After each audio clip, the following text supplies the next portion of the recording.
Estamos de volta para o último bloco do programa de hoje, que discute Cervantes. No ano que vem completa 400 anos da morte de Miguel Cervantes. E, inclusive, vou fazer uma chamada no final para o Congresso de Direito e Literatura, dia 26, 27 e 28, em Uberaba, Minas Gerais, outubro. Depois eu explico. Tu ias fazer uma pergunta. O texto que a gente falou bastante sobre o Quixote, né, do Cervantes. O texto que eu trouxe é o texto do Borges, o Pierre Menard, sobre o Dom Quixote. O que se coloca aqui, das muitas coisas que se colocam em Pierre Menard e dos muitos trabalhos e textos que tem sobre isso? Pierre Menard quer então reescrever o Quixote agora no século XX. Então ele copia palavra por palavra. A pergunta é: isso é o mesmo texto ou não é o mesmo texto? Que é o que o Drayton colocava antes. Quando Cervantes escreve Quixote no início do século XVII, no final do século XVI, início do século XVII, ele não tinha como antever tudo aquilo ali, o contexto era diferente.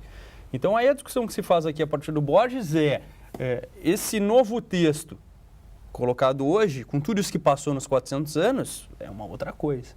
Claro que ele não está falando da escrever de novo palavra por palavra, é que toda leitura é uma reescrita aqui, né? Então o processo interpretativo é outro. Agora a gente pode pegar pelo outro lado também, aí, se for puxar para o direito. Então eu posso reescrever qualquer coisa, né? Ele poderia aqui fazer o Quixote sem escrever palavra por palavra do Quixote, radicalizando num outro sentido, eu quero dizer. Então assim, o Lênio sempre coloca aqui, a gente pode fazer a questão do autor, da produção do sentido, da escritura do texto, podia sair por Barthes, podia fazer diversos caminhos, mas tem grau zero, né? Já que falei sobre Barthes, atraiu. Tem grau zero ou não tem grau zero? No direito a gente faz grau zero para as coisas o tempo inteiro, né? Voltando ao bloco anterior, quando você falava da segurança, né? Dá aqui para fazer essa reescritura. Reescritura pressupõe que você está reescrevendo algo. Você pode sempre fazer uma nova escritura, como se o passado não existisse, né? Como que a gente tem trabalhado hoje em algumas decisões? Há pouco se julgou a questão da presunção de inocência, por exemplo.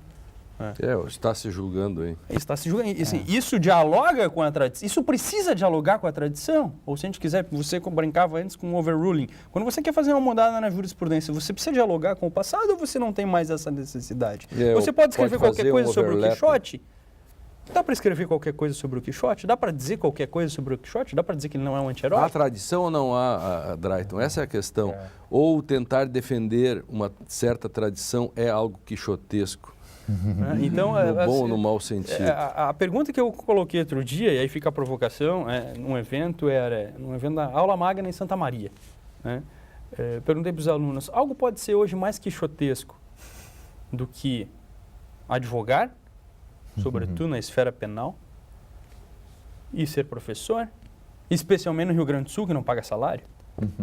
Pode ser alguma coisa mais que a gente tem um ideal, uma utopia, o professor acorda todos os dias e vai para a escola pública e não recebe seu salário. E continua toda manhã acordando para ir dar aula. Pode ser alguma coisa mais quixotesca do que isso hoje. Ou a advocacia que virou um exercício de humilhação cotidiana. Total. Entende o que é? E voltando a um ponto do André, o André sabe que eu concordo com ele, mas vou dar um pouco de mais de munição. Essa ilusão do grau zero, né? De eu começar...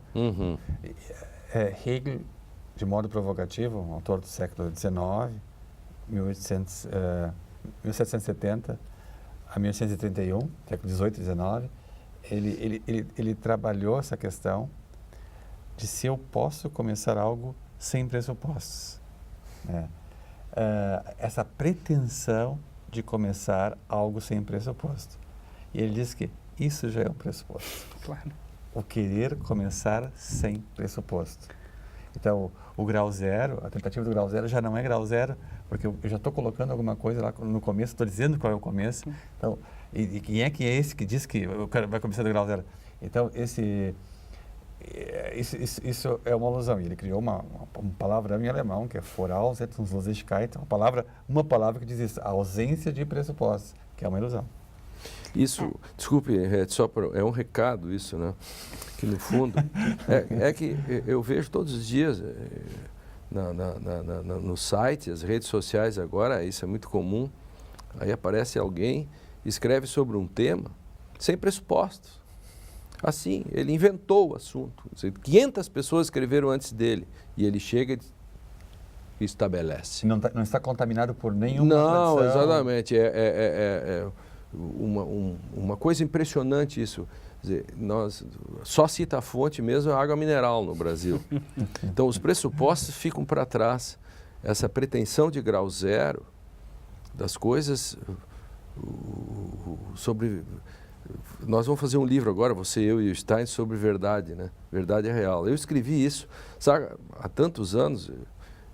Eu escrevi em 1984, 5 e 6, eu escrevia uma crítica à verdade real no direito a partir do Vará, que antes de mim escreveu isso e que antes dele escreveram. Outro dia eu vi um texto sobre verdade real, sem ninguém do Brasil, assim, ninguém escreveu sobre isso. Eu considero que esses 3 textos que tu escreveste é quase que uma palavra definitiva. Claro que o debate continua, mas presentemente aqueles teus textos dão resposta assim ele está falando do cego, está no Conjuro Cego de Paris 1, 2 e 3, né? A saga do Cego de Paris, que é sobre a verdade. Respondem essa questão de um modo brilhante.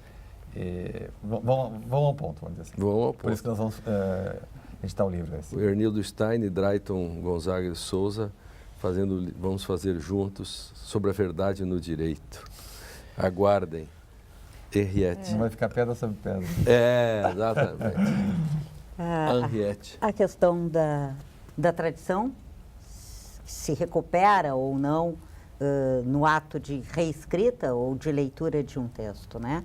No campo literário, a gente vai trabalhar também com a ideia de leitor como coautor do texto, né? Ele é um coenunciador. A estética da recepção deixa isso bastante claro, né? Eu vou recheando o texto, né? E vou estabelecendo construções de sentido por texto na medida em que eu vou lendo. Então, eu sou um coautor do texto que eu leio. Agora, existe aí um texto definido que eu não posso perder de vista. E aí vamos pensar junto com Humberto Eco, né? Interpretar um texto é dizer que existem muitas leituras possíveis, mas não qualquer leitura. Bingo. Né? Quer dizer, há limites para a interpretação que são dados pelo próprio texto. Eu posso escrever, ser coautor, coenunciador de um romance na medida em que eu leio? Posso, mas eu não posso dizer que esse texto trata de uma coisa que ele não trata. Perfeito. Perfeito. E o André escreveu um texto que eu uso em sala de aula com os meus alunos. Pelo menos o Drayton nos lê, né? Ele é todo vocês 3, por sinal. Muito gosto. E sobre exatamente o que tu disseste. Esse devaneio de uma subjetividade totalmente descolada, isso não faz sentido. O André lembra de uma cena na Itália, em Sorrento, Salerno.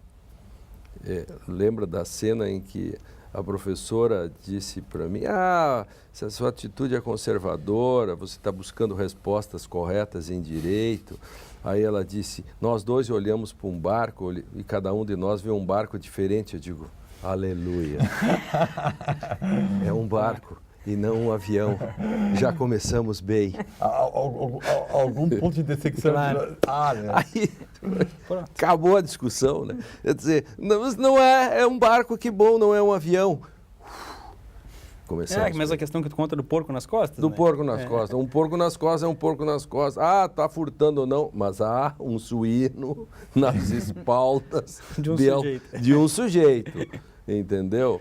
Agora, começamos por aí a discussão. Então, queres dizer algo sobre um texto? Deixa que o texto te diga algo. E o Flickinger, que esteve aqui, recorda uma frase do Gadamer, que o Gadamer, não se lembrar bem a fonte, o Gadamer dizia que talvez fosse do Kierkegaard, que a primeira palavra é do rei, né? Assim, o texto é como a palavra do rei, ela vem primeiro. Ele é importante, ela vale mais. Então, dali você começa a discutir, depois que o rei diz. E nós sempre estamos aí nesse caminho do meio tentando combater os dois extremos, né? Sempre. Um objetivismo ingênuo, que não sabe que existe subjetividade em ação. E o subjetivismo perverso. E o subjetivismo perverso, que se auto-absolutiza, que não sabe que existe algo, há um limite onde se bate, né? Um texto que a gente terminou não comentando, Lênio, e que tu conhece, é engraçado como nesse monumento Dom Quixote tem diversos outros textos, né? Como ele já, por exemplo, anuncia algumas das novelas, faz referência a esses personagens, que é a novela do Curioso Impertinente, que é esse papel da literatura, né? Essa. É que eu faço aquela leitura que ali a no modernidade do Shakespeare, do Cervantes, castiga o Anselmo, que quer a fidelidade fundamental, a reificada. E por isso que dá a tragédia, né? O que o Shakespeare faz com o Otelo, né? Uhum. O Otelo é outro chato que acaba um pré-moderno que se rala e morre, mas mata também, né? Que horror isso, né? Então vejam essa modernidade, André. Obrigado pela lembrança Sobre o evento, então. Nosso evento, quinto Colóquio Internacional de Direito e Literatura. O evento se tornou itinerante já faz 2 anos. Esse ano, essa edição acontece em Uberaba, lá com o pessoal da Uniub, nos dias 26, 27 e 28 de outubro de 2016. Diversas personalidades, né, nacionais e estrangeiros. Lênio Jacinto Coutinho, Cristiano Paixão, Calvo Gonzalez, Felipe Navarro, Alberto Vespasiani, enfim, são mais de 30 convidados. Inscrições praticamente esgotadas, já está fechado. O Teatro do SESI lá você conhece bem, né? Um teatro grande, já tem todos os lugares, está lotado, todos os lugares marcados. De todo modo, fica o convite, as pessoas ainda podem procurar essas últimas vagas e, sobretudo, para apresentar trabalhos sobre direito e literatura, direito e arte, direito e música, direito e cinema, direito e humanidades. É o evento do ano que as pessoas se encontram para discutir esses temas. Então, já é a grande família do CIDIL, como a gente abreviou a sigla do evento, estão todos convidados. A temática desse ano é Justiça, Poder e Corrupção, né? É uma homenagem aos 400 anos de Cervantes e de Shakespeare. Muito bem. Quero agradecer vocês, os alunos que assistirem, que pode pegar esse programa como mote para fazer discussões sobre direito e literatura e apresentar trabalhos lá no CIDIL em Uberaba. Obrigado, Henriette. Obrigado, Drayton. Obrigado, André. Direito e Literatura fica por aqui. Assista este e outros programas no facebook.com. Estão todos lá mesmo. /Direito e Literatura e no canal do YouTube, da TV e Rádio Unicinos. Também estamos no rádio. Não esqueça de participar e fazer sugestões. E eu espero você para o nosso próximo encontro, para discussões contemporâneas sobre direito e literatura, coisa que a cada dia nos encanta mais, depois de ter feito 301 programas. Parece incrível, mas isto é verdade. E fatos existem, né? Não venham essa história de que só há interpretações. Não, existem interpretações porque existem fatos. Até mais.